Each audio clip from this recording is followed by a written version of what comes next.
Hey, you with the face. What's up? So, I want to talk about indoor greenhouses. Yes, indoor greenhouses. Little containers, various sizes actually, any size you want to make it, to grow plants in. And first, what you need is a base container that can hold water and not leak.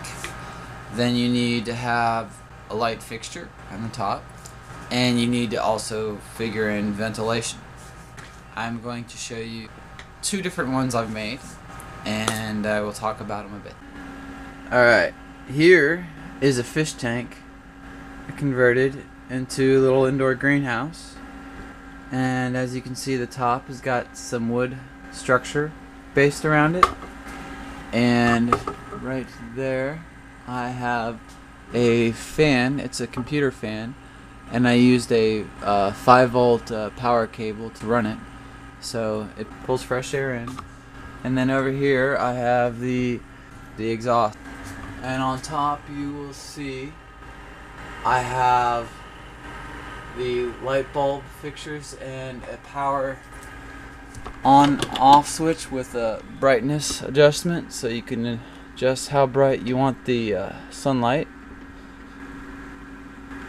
And alright, should be able to see, I believe, yeah, 2 light bulbs and the wiring on the inside.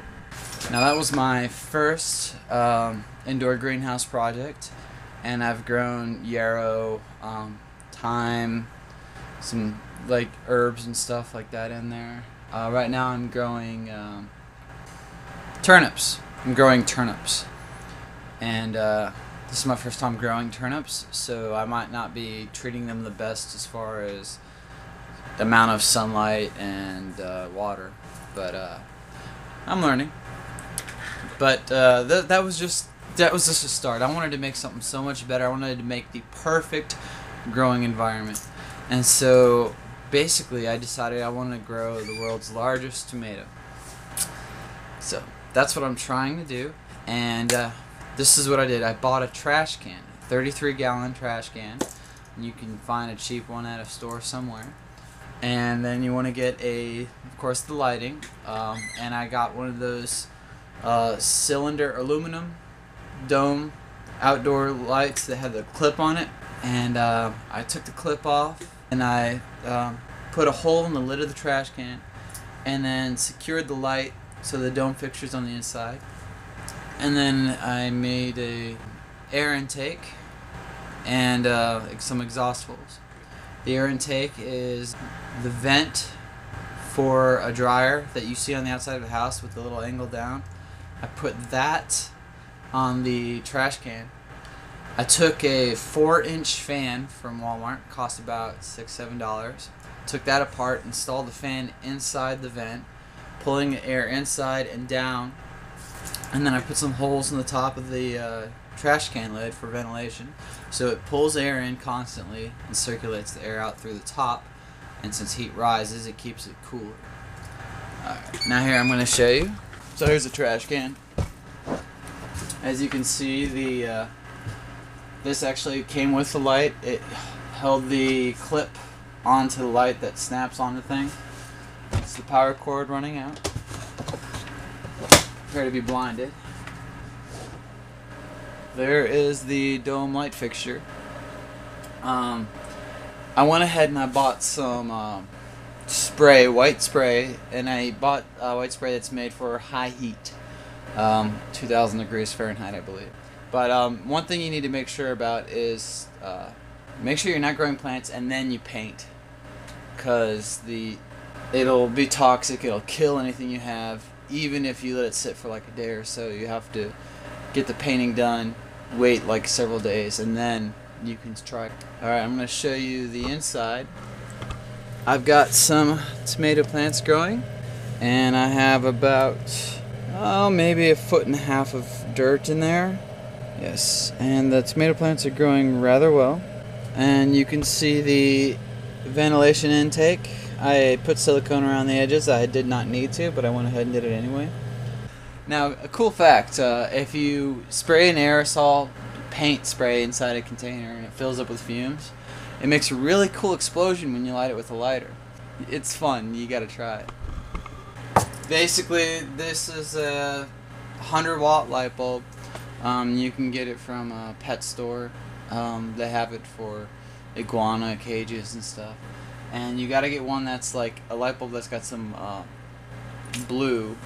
They have something called grow lights at Lowe's and such if you want. Basically, here's the light. Painted the light, painted the trash can. Intake takes air in all night. It also provides a little bit of wind that makes the plant stronger, which is important. If you want really strong plants, you need to put in a rotating fan. I made this one deep.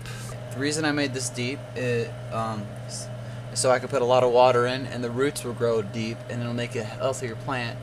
The deeper the roots can grow, the healthier and bigger the plant can grow. Now I want to talk a little bit about specs. Alright, now as long as the trash can is in a room that's kept at a comfortable temperature for people, these are the temperatures that it had before I put in ventilation with just holes on the top. So with the light and holes on top, the light on, the temperature inside would be 108 degrees Fahrenheit with 45% humidity. With the light off, it would be 80 degrees Fahrenheit with 90% humidity. And yes, I did put a lot of water in. Once I installed the intake, when the light is on and the intake fan's running, it's 84 degrees Fahrenheit, 45% humidity. The intake on and the light off, it's 70 to 74 degrees Fahrenheit and 75% humidity. So with the intake and 100-watt light bulb, the temperatures, the ideal summer temperatures for plant growth. The most expensive part of this would be probably the ventilation. The intake duct is $19 and the fan was $7. A little bit of investment, you get a really good ideal growth conditions. Now, I'm just going to simplify it. With the light on, it's 84 degrees, and the light off, it's 70 to 74 degrees. If the room the container is in gets up to a high heat, like 80s, 90s, maybe even 100 degrees, the temperature inside the container will raise. I remember the room got to almost 90 degrees that I was in, and it raised like 10 degrees on everything inside the container, the trash can. So happy growing.